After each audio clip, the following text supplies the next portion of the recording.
अस्सलाम वालेकुम दोस्तों रूस के सदर प्यूटन के बारे में कौन नहीं जानता, लेकिन आज की वीडियो में हम आपको प्यूटन की ज़िंदगी के साथ ऐसे दिलचस्प हक़ाइक़ के बारे में बताएंगे जो शायद बहुत कम लोग ही जानते हों। प्यूटन रूस के शहर लेनिनग्राड में पैदा हुए थे, जो उस वक्त भी दूसरी आलमी जंग में 872 दिन तवील मुहासरे के बाद संभलने की कोशिश कर रहा था। ताहम प्यूटन स्कूल में एक होशियार और लड़ाके बच्चे थे। उनके बेहतरीन दोस्त याद करते हैं कि वो किसी के साथ भी लड़ाई कर लेते थे क्योंकि उन्हें किसी का डर नहीं था। दरमियाने कद काठ के मालिक प्यूटन को एक ऐसे शहर में दूसरों पर बर्तरी हासिल करने के लिए कुछ अलग करना था जहां हर गली में एक गैंग मौजूद था। इसलिए 12 साल की उम्र में उन्होंने रूसी मार्शल आर्ट सांबू सीखने का फ़ैसला किया और फिर जूडो सीखने लगे। वो पुरज़म और नज़्म व ज़ब्त के पाबंद थे और जब वो 18 साल की हुए तो उनके पास एक जूडो ब्लैक बेल्ट थी और वो कौमी जूनियर मुकाबले में तीसरी पोजीशन पर आए थे। उन्होंने अपनी ज़िंदगी के इन पहलुओं को अपनी ज़ाहरी किरदार में मर्दानगी का अंसर नुमाया करने के लिए इस्तेमाल किया, लेकिन इससे उनका इस बात पर यकीन भी साबित होता है कि ख़तरनाक दुनिया में खुद एतमादी अहम है और उनके अपने अल्फाज में कि जब एक लड़ाई नागुज़ीर हो जाए तो आपको वार करने में पहल करनी चाहिए और इतनी कारी ज़रब लगानी चाहिए कि आपका दुश्मन अपने पैरों पर खड़ा ना हो सके। सन 1968 में KGB से नौकरी देने की दरख्वास्त करना। आम तौर पर लोग लेनिनग्राड में वाक़ KGB के सियासी हेडक्वार्टर पर जाने से इज्तनाब करते थे। अक्सर अफराद स्टालिन के दौर में इसमें मौजूद अकूबत खानों में रह चुके थे और इनके लिए अब ये बात तंज़न कही जाती थी कि बोशोई डोम लेनिनग्राड की सबसे ऊंची इमारत है क्योंकि इसके तहखाने से साइबेरिया नज़र आता है। ताहम 16 बरस की उम्र में प्यूटन उसके सुर्ख कालीन से आवेज़ा इस्तकबालिये में दाखिल हुए और डेस्क के पीछे बैठे अफसर से पूछा कि वो तंजीम का हिस्सा कैसे बन सकते हैं। उन्हें बताया गया कि उन्हें ऐसा करने के लिए कुछ अरसा फ़ौज में काम करना होगा या डिग्री हासिल करना होगी। इस पर प्यूटन ने यह भी पूछा था कि कौन सी डिग्री सबसे मौजू रहेगी। उन्हें बताया गया कि कानून की डिग्री बेहतरीन रहेगी और इसके बाद से प्यूटन ने कानून में ग्रेजुएशन करने को अपनी ज़िंदगी का मकसद बना लिया, जिसके बाद उन्हें तंजीम का बाज़ाब्ता हिस्सा बना लिया गया। ज़हीन और होशियार लेकिन लड़ाका प्यूटन के लिए KGB शहर का सबसे बड़ा गिरोह था, जो उसे भी सिक्योरिटी और तरक्की के मौक़े फराहम करता था जिसका तंजीम से कोई ताल्लुक़ नहीं होता था। ताहम इसका हिस्सा बनने से उन्हें चीज़ें तब्दील करने और बाअसर होने के मौक़े भी मिले।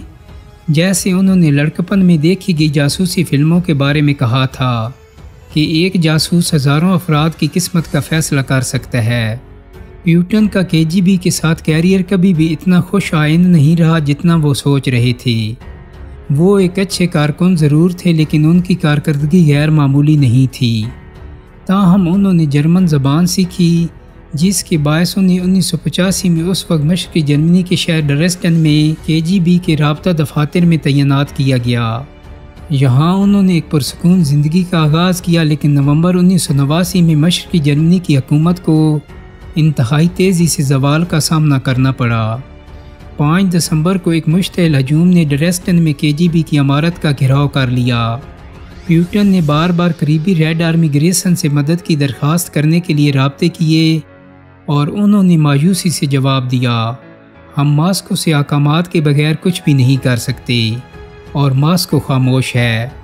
प्यूटन को ताकत के मरकज़ के अचानक मुनहदम होने से मुंसलिक खौफ का उस रोज़ एहसास हुआ और उन्होंने इस बात का इरादा किया कि वो सोवियत रहनुमा मिखाइल गोर्बाचेव की गलती कभी नहीं दोहराएंगे, यानी मुखालफत का जवाब फौरी और मौसर अंदाज में देने से नहीं घबराएंगे।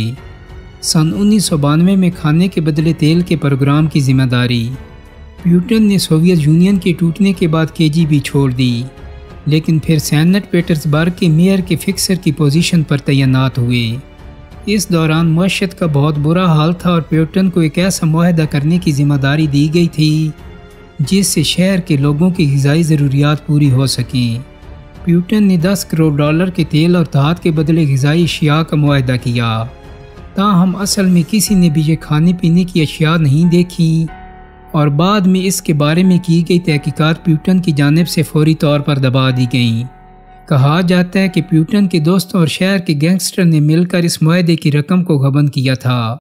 سیاسی طور پر انتہائی غیر یقینی کا شکار پیوٹن 90 کی دہائی میں بہت جلد یہ سمجھ چکے تھے کہ سیاسی اثر و رسوخ کو پیسے کمانے کا ذریعہ بنایا جا سکتا ہے اور گینگسٹرز کو اہم اتحادی بھی بنایا جا سکتا ہے۔ جب ان کے ارد گرد سب بھی اپنے اثر و رسوخ کا فائدہ اٹھا رہے ہیں تو وہ ایسا کیوں نہیں کر سکتے؟ سن 2008 میں جارجیا پر حملہ۔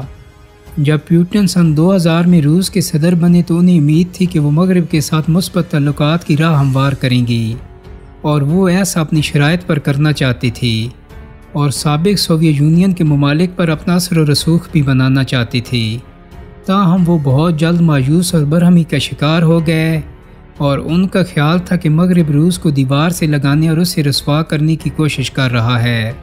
جب جارجیا کے صدر میخائل ساکاشویلی نے نیٹو کا حصہ بننے کا فیصلہ کیا تو پیوٹن نے اسے جارجیا کا روسی حمایت کے ساتھ علیحدہ ہونے والے خطے جنوبی اوسیٹیا پر دوبارہ کنٹرول حاصل کرنے کا ارادہ سمجھا اور یہ ان کے لیے ایک فوجی آپریشن کا بہانہ بن گیا۔ صرف 5 دنوں میں روسی فوج نے جارجیا کی فوج کو ہتھیار ڈالنے پر مجبور کر دیا اور زبردستی ساکاشویلی میں امن معاہدہ کروا لیا۔